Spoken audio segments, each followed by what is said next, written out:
are you managing the risks associated with the Falcon Heavy, and particularly the recently announced private launch around the moon?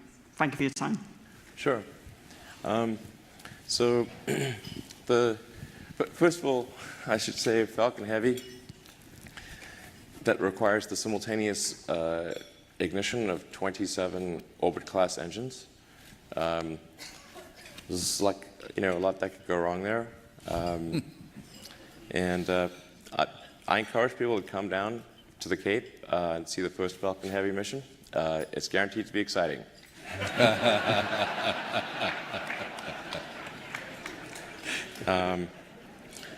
But it's, this is one of those things that's really difficult to test on the ground. I mean, we can fire the engines in the ground, but and we try to simulate the dynamics of having 27 instead of 9 booster engines, and the airflow as it goes through transonic. It's going to see heavy transonic buffet. The max Q, how does it behave on a max Q? There's a lot of risk associated with Falcon Heavy. Real good chance that that vehicle does not make it to orbit. Want to make sure, set expectations accordingly. I hope it makes it past, far enough away from the pad that it does not cause pad damage. I would consider even that a win, to be honest.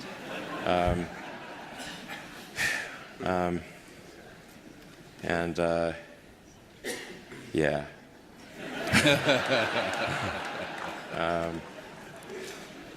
Very exciting. Major pucker factor, really. Yeah. It's like another way to describe it. That dwindles the amount of people who want to ride on that the first time. Yeah. Well, smaller cat. There's still people. I'm saying full disclosure here, man. Full disclosure. I think Falcon Heavy is going to be a great vehicle. Just like so much that's really impossible to test on the ground, and we'll do our best. It actually ended up being way harder to do Falcon Heavy than we thought, because at first it sounds real easy. You just stick 2 first stages on as strap-on boosters. Man, how hard can that be? But then everything changes. All the loads change.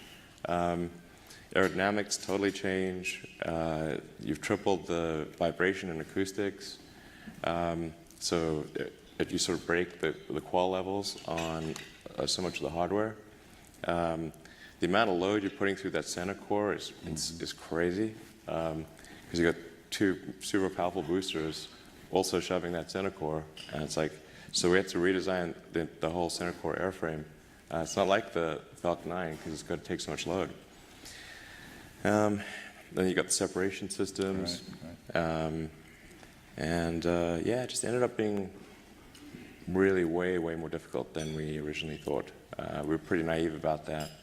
But the nice thing is when it's fully optimized, it's about 2.5 times the payload capability of a Falcon 9.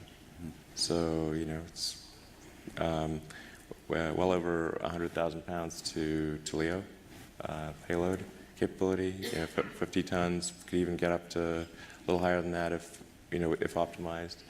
And then the nice thing is that it does have the throw capability to toss a Dragon 2 in a loop around the moon. And then Dragon 2 itself, the heat shield is designed with a huge amount of margin. So it's got enough margin to handle lunar reentry.